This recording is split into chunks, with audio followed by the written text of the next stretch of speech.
রোজা আসছে আমাকে ভদ্র বানানোর জন্য, রোজা আসছে আমাকে নেককার করার জন্য, রোজা আসছে আমাকে মুত্তাকি বানানোর জন্য, রোজা আসছে আমাকে নামাজি বানানোর জন্য, রোজা আসছে আমার মুখটাকে সংযত করার জন্য, কন্ট্রোল করার জন্য, আমার চোখটাকে কন্ট্রোল করার জন্য। আমি হারাম জিনিস দেখবো না, খারাপ জিনিস দেখবো না। রোজা আসছে আমাকে ট্রেনিং দেওয়ার জন্য।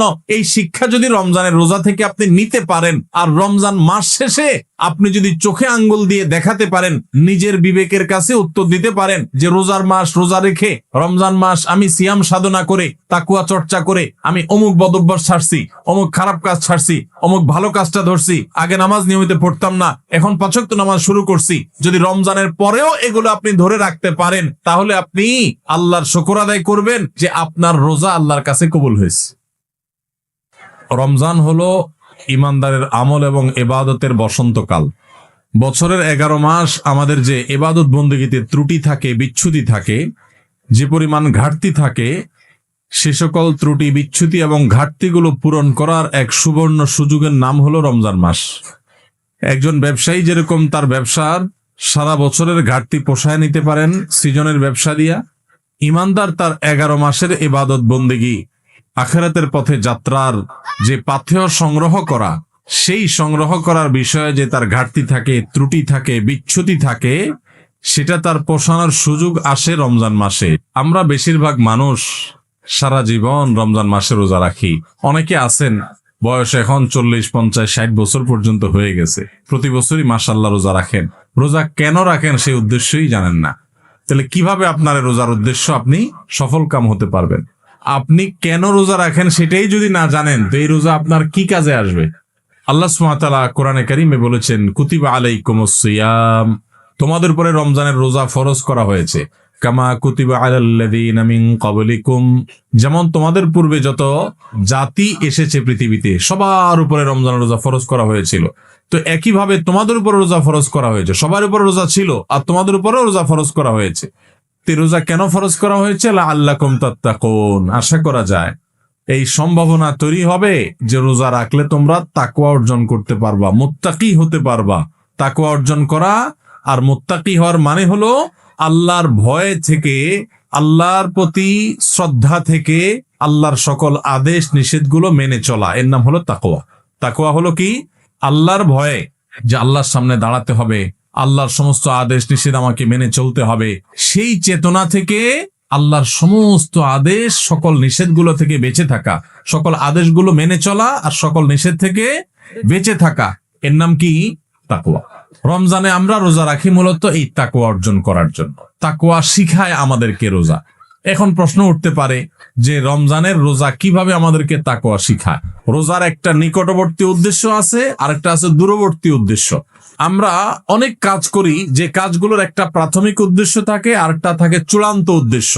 যেমন আপনি এখান থেকে রিক্সায় উঠেছেন, রিক্সায় উঠে আপনি মেইন রোডে যাবেন, বাড্ডা যাবেন, আফতাবনগর গেইটে যাবেন, রিক্সা উঠেছেন।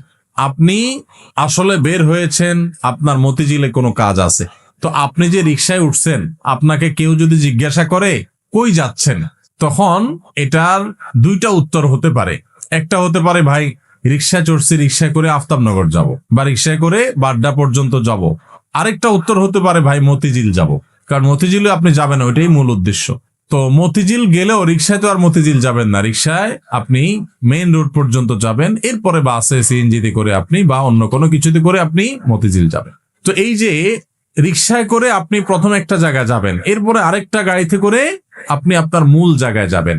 এই মূল জায়গায় যাওয়াটা হলো চূড়ান্ত লক্ষ্য, আসল উদ্দেশ্য, শেষ উদ্দেশ্য। আর প্রাথমিক উদ্দেশ্য হলো ওই যে মেইন রোড পর্যন্ত যাওয়া। ঠিক একইভাবে রমজানের রোজার 2টা উদ্দেশ্য আছে। কয়টা উদ্দেশ্য আছে? 2টা। একটা হলো প্রাথমিক উদ্দেশ্য, আরেকটা হলো ফাইনাল উদ্দেশ্য। প্রাথমিক টার্গেট, প্রাথমিক লক্ষ্য হলো রমজানের রোজার, এর মাধ্যমে আমরা তাকওয়া অর্জন করব, মুত্তাকি হইতে পারবো। আর রোজার শেষ টার্গেট, চূড়ান্ত লক্ষ্য এবং যেখানে শেষ পর্যন্ত যেতে চাই, ওই যে শেষ গন্তব্য যেরকম মতিঝিল যাওয়া, এরকম রোজার শেষ গন্তব্য হলো আল্লাহকে সন্তুষ্ট করে জান্নাতে যাও।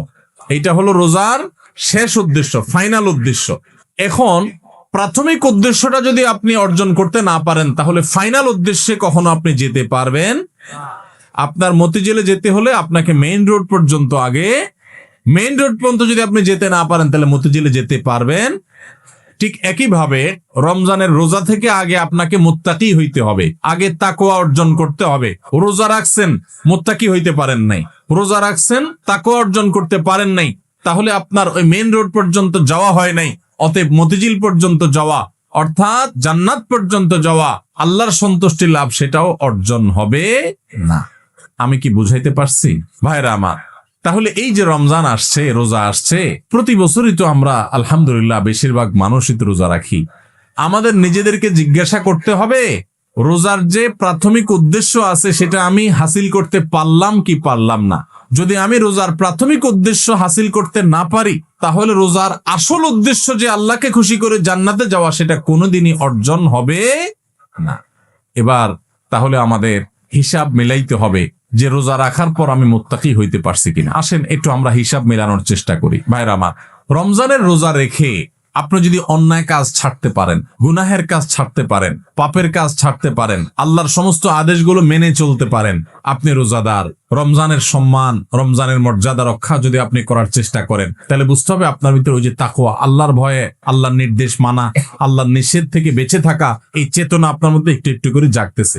এরপরে পুরো মাস রোজা থাকার পর রমজান শেষে যদি আপনার কাছে মনে হয় যে আপনি মাশাআল্লাহ কিছু গুনাহ ত্যাগ করতে পারছেন, আপনি আগে ধূমপান করতেন, আপনি রমজান মাসে যেহেতু রোজার দিনে সারাদিন আপনি ধূমপান করতে পারেন না, আবার রাতে 6-7 ঘন্টা ঘুমায় থাকেন, 1 ঘন্টা তারাবিতে চলে যায়, তাহলে গড়ে 19-20 ঘন্টা বা 17-18 ঘন্টা, 19 ঘন্টা 20 ঘন্টা আপনি এঙ্গেজ থাকেন, চাইলেও ধূমপান করার সুযোগ নেই, তাহলে আর বাকি থাকে 4 ঘন্টা 24 ঘন্টার মধ্যে। তাহলে রমজান মাসে আপনি যদি এই 4টা ঘন্টা কষ্ট করে জিম খিসি থাকতে পারেন তাহলে 1 মাসেই আপনি চাইলে এই বদভ্যাস ত্যাগ করতে পারেন।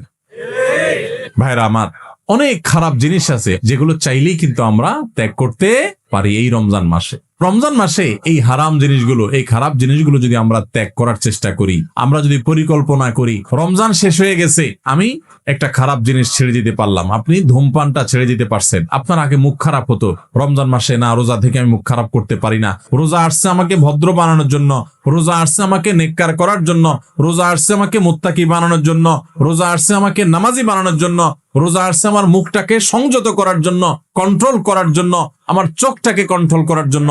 আমি হারাম জিনিস দেখবো না, খারাপ জিনিস দেখবো না। রোজা আসছে আমাকে ট্রেনিং দেওয়ার জন্য। এই শিক্ষা যদি রমজানের রোজা থেকে আপনি নিতে পারেন আর রমজান মাস শেষে আপনি যদি চোখে আঙ্গুল দিয়ে দেখাতে পারেন, নিজের বিবেকের কাছে উত্তর দিতে পারেন যে রোজার মাস রোজা রেখে, রমজান মাস আমি সিয়াম সাধনা করে, তাকওয়া চর্চা করে আমি অমুক বদভ্যাস ছাড়ছি, অমুক খারাপ কাজ ছাড়ছি, অমুক ভালো কাজটা ধরছি, আগে নামাজ নিয়মিত পড়তাম না, এখন 5 ওয়াক্ত নামাজ শুরু করছি। যদি রমজানের পরেও এগুলো আপনি ধরে রাখতে পারেন তাহলে আপনি আল্লাহর শুকর আদায় করবেন যে আপনার রোজা আল্লাহর কাছে কবুল হয়েছে। এবং কবুল হয়েছে দেখে আল্লাহ আপনাকে রোজার মাধ্যমে ভালো কাজ করার তৌফিক দিচ্ছেন, খারাপ কাজ থেকে বাঁচার তৌফিক দিচ্ছেন। ভাইরা আমার, এই জন্য যে আমাদের রোজাগুলো হবে রোজার উদ্দেশ্য যেন আমি হাসিল করতে পারি, সেজন্য ভাইরা আমার, আপনি রিক্সা উঠলেন, মেইন রোডে যাবেন, তারপরে আপনি মতিঝিল যাবেন, আপনি মেইন রোডে যাবেন এই জন্য রিক্সা উঠছেন, ঠিক আছে, কিন্তু রিক্সা কোনো কারণে পাঞ্চার হয়ে গেছে, এই পাঞ্চার হওয়া রিক্সা আপনি বসে আছেন, আপনি আর যান নাই, আপনি আরেক রিক্সা উঠেন নাই, আপনি ফেরত চলে আসছেন, তাহলে আপনি কখনো মতিঝিল যাইতে পারবেন না। রমজান মাসে রোজা রাখার পর একটা গুনাহ হয়ে গেছে, এটা হলো চাকা পাঞ্চার হওয়ার মতো, সামনে আগাইতে পারলেন না। তাকওয়া চর্চা করার কথা, গুনাহ এবং হারাম কাজ ছাড়ার কথা, বদভ্যাস ত্যাগ করার কথা, কিন্তু আপনার ত্যাগ করতে পারেন নাই, তাহলে আপনি ওই যে চাকা পাঞ্চার হয়ে যাওয়ার মতো থেমে থাকবেন না, আরো সামনে অগ্রসর হবেন, আরো শক্তিশালী ভাবে অগ্রসর হবেন। ভাইরা আমার, জীবনটা খুব সীমিত বাবারে, অনেক সংক্ষিপ্ত জীবন, দেখতে দেখতে জীবন পার হয়ে যায়। যারা বয়স 30-40 হয়ে গেছে বা আরো কম বেশি আছে, একটু চোখটা বন্ধ করে শৈশবকে একটু চিন্তা করেন, দেখবেন কদিন আগে আপনি ছোট বাচ্চা পোলাপানের মতো হাঁটাহাঁটি করছেন। এই যে পোলাপান ছোটাছুটি করতেছে, এদের মতো কয়দিন আগে আপনি ছিলেন। দেখতে দেখতে 40, 50, 60, 70, 80 বছর জীবন অনেকের পার হয়ে গেছে। বাকি যে কয় বছর আছে এটাও দেখতে দেখতে চলে যাবে। সব পড়ে থাকবে, আপনার ব্যবসা বাণিজ্য, আপনার সংসার, আপনার ঘর বাড়ি, আপনার দোকানদারি, ভাইরা সব থেকে যাবে, শুধু আপনার সাথে আপনার আমলগুলো যাবে। নেক আমল করবেন তো অনন্ত অসীম কালের জান্নাত, আর বদামল করবেন অনন্ত অসীম কালের জাহান্নাম। ভাইরা আমার, সেজন্য রমজান। আমাদের এই ভিডিওটি যদি আপনার ভালো লেগে থাকে তাহলে ভিডিওতে একটি লাইক দিতে পারেন এবং আপনার প্রিয়জনদের সাথে শেয়ার করতে পারেন, এবং এইরকম আরও ভিডিও পেতে আমাদের ইউটিউব চ্যানেলটি সাবস্ক্রাইব করে পাশে থাকা বেল আইকনটি অন করে দিন।